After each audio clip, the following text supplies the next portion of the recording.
মধুপ্রিয়ার মুখ নিয়ে যত কথা বলেছে, অথচ হাতের মধ্যে প্রাণের কত ইশারা, হৃদয়ের যত আবেগ, যত দরদ কিংবা অনির্বচনীয় ভাষা, সব যেন ভাষা পেয়েছে ওই হাতে। বন্যা, তুমি যে তোমার ওই হাত দুটি আমায় দিয়েছ, তুমি কি জানো তা আমার কত বড় প্রাপ্তি? তুমি আমায় কিছুই দাওনি একথা মোটেও সত্য নয়, বরং আমি তোমায় উজাড় করে কিছু দিতে পারিনি। আমি জীবনকে দেখেছি ঝরা পাতার মতো তাচ্ছিল্যের সঙ্গে। প্রতিনিয়ত তোমার সঙ্গে স্বপ্ন সৌধ রচনা করেছি, বাসর ঘরে জ্বালিয়েছি লাল নীল দীপাবলি, কিন্তু তোমার মনে কোনো আস্থা তৈরি করতে পারিনি। তুমি বারবার নিজের সংকোচ ও আশঙ্কার কথা আমাকে বলেছ, আমি তাতে কর্ণপাত করিনি। তা দূর করে তোমার বুকে আমি সাহস সৃষ্টি করতে পারিনি।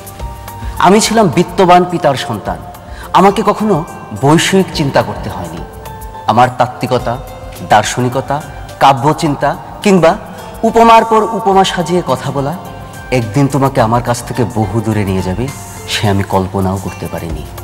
পৃথিবীর এক সাধারণ নারীর মতোই তুমি সুখের নীর বাঁধতে চেয়েছিলে।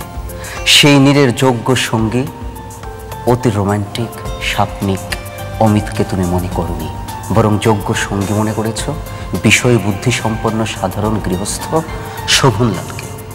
যেদিন কেটি ও সিসি মিলে তোমায় অপমান করলো, আমার উচিত ছিল সেই অপমানের যোগ্য জবাব দিয়ে তোমায় আরো আপন করে নেওয়া। আমি তো তা করতে পারিনি। সেদিনই তোমার চোখে স্পষ্ট হয়ে যায় আমার ও তোমার সমাজের ব্যবধান। সেদিন আমার উচিত ছিল তোমাকে বলা, আমরা প্রেমের জোয়ারে সেই ব্যবধানকে অতিক্রম করব। ভালোবাসায় ঈর্ষা থাকতে হয়, আমার ভালোবাসাতেও ছিল। আমার ও তোমার ভালোবাসার মাঝখানে যখন শোভনলাল হাজির হলো, আমার উচিত ছিল ওকে দূরে সরিয়ে দিয়ে তোমাকে আরো নিবিড়ভাবে জড়িয়ে ধরা। Nothing is unfair in love and war, কিন্তু আমি তো তা করতে পারিনি। আমি আগে বাঁধন আলগা করেছি লাবণ্য, তুমি দূরে চলে গেছো। তাই আজ তোমাকে আমি একটুও দোষ দেব না। ঘরায় তোলা জল আর দিঘির জল, এই তুলনা করে আমি নিজেকে সান্ত্বনা দিয়েছি মাত্র। তুমিই বলো, দিঘির সুবিশাল জলরাশির সঙ্গে কি কোনো তুলনা হয় ঘরার সীমিত জলের? আমি কেটির অবয়বে বারবার খুঁজে ফিরেছি তোমারই ছায়া। সেজন্য আমার মনে সামান্যতম অপরাধ বোধ নেই, কারণ তোমার প্রিয় কবি রবি ঠাকুরের বাণীতে আমি আস্থা রেখেছি। ন্যায় অন্যায় জানি নে শুধু তোমারে জানি। প্রেম নয় প্রেম তত্ত্ব, ভালোবাসা নয় ভালোবাসার দর্শন হয়ে উঠেছিল আমার কাছে বেশি গুরুত্বপূর্ণ। তাই আমি তোমাকে পাইনি। তুমি কি সুন্দরভাবেই না আমার চরিত্রের ব্যাখ্যা করেছ, হয় আমি পেয়েও পাবো না, অথবা পেয়ে হারাবো।